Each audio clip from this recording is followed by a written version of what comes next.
आज डिस्कस करेंगे hydrodynamic thrust bearing के बारे में।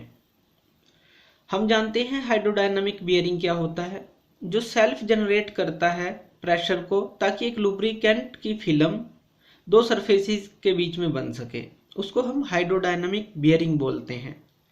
लेकिन हाइड्रोडायनामिक थ्रस्ट बियरिंग क्या होता है, जो थ्रस्ट को भी एकोमोडेट कर सके, थ्रस्ट को भी सहन कर सके, उसको हम बोलते हैं हाइड्रोडायनामिक थ्रस्ट बियरिंग। थ्रस्ट क्या होता है, मान लीजिए हमारे पास कोई एक सरफेस है। हाइड्रोडायनामिक थ्रस्ट बियरिंग के अंदर हमारे पास दो नॉन प्लेनर सरफेस होते हैं, नॉन पैरेलल सरफेस होते हैं, दो नॉन पैरेलल सरफेस हैं। एक इसमें से होता है फिक्स और एक होता है मूवेबल। मीन्स ये रोटेट करेगा और ये फिक्स रहेगा। तो ये नॉन पैरेलल सरफेस हैं दोनों। इनके बीच में लुब्रिकेंट की फिल्म जनरेट होती है। इसके ऊपर जब लोड लगता है, मान लीजिए थ्रस्ट लगा एकदम से, तो ये जो लुब्रिकेंट की फिल्म है, ये मूवमेंट के दौरान एक लुब्रिकेंट फिल्म को तो बीच में जनरेट करेगी ही, और दूसरा जो ये थ्रस्ट लगा है इसको भी सहन करेगी और डैमेज से बचाएगी और स्मूथ वर्किंग देगी। ये जो थ्रस्ट होता है ये परपेंडिकुलर लगता है बियरिंग सरफेसेस के। तो इसके अंदर क्या होगा कि ये रोटेट तो होगा ही मूवेबल पार्ट, प्लस जो थ्रस्ट की फोर्स है, थ्रस्ट का जो लोड है उसको भी सहन करेगा। तो उसको बोलते हैं हाइड्रोडायनामिक थ्रस्ट बियरिंग। इसको हम फिक्स्ड पैड बियरिंग भी बोलते हैं, फिक्स्ड पैड बियरिंग, क्योंकि इसके अंदर फिक्स्ड पैड लगी होती हैं। फिक्स्ड पैड किस तरह की, इस डायग्राम में देखिए, ये हैं जो ये सारी, ये है फिक्स्ड पैड। ये बियरिंग का नीचे वाला हिस्सा है, दो हिस्से हैं हमारे पास, ये पूरा सर्कुलर टाइप में है। तो ये है फिक्स्ड पैड, फिक्स्ड पैड्स हैं। ये बड़ी है हाइट में, ये छोटी है, मीन्स हाइट में भी इनकी डिफरेंस होता है। तो जैसे ये दो हैं तो एक बड़ी होगी हाइट में, एक छोटी होगी। जैसे ये दो हैं तो बड़ी होगी छोटी होगी। तो बियरिंग के चारों तरफ ये पैड्स हमने लगाई होती हैं उसके ऊपर।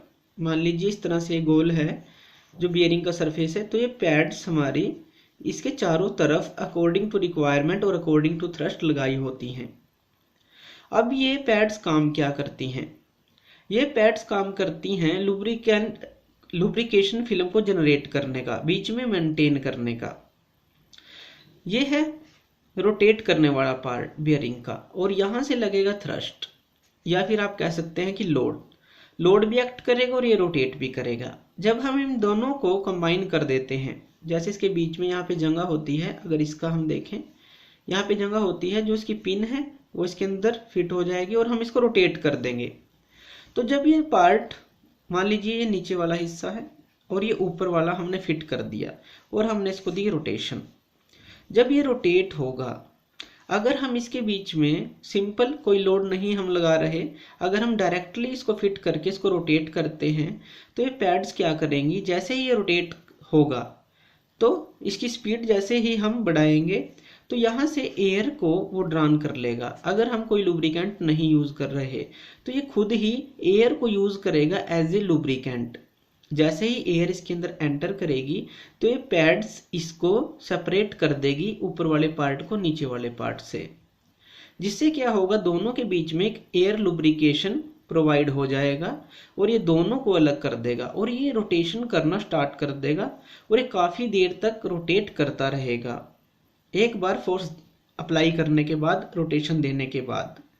तो इस तरह से सेल्फ जनरेट करता है लुब्रिकेशन को, और मशीन्स के अंदर हम इसको प्रोवाइड करते हैं फ्लूइड, या फिर फ्लूइड लुब्रिकेशन हम बोल सकते हैं, वो प्रोवाइड करते हैं। तो वो सेल्फ जनरेट कर लेता है दोनों के बीच में प्रेशर के साथ एक फिल्म, जिससे दोनों अलग रहते हैं और थ्रस्ट को भी ये सहन करते हैं और रोटेशन तो देते ही हैं।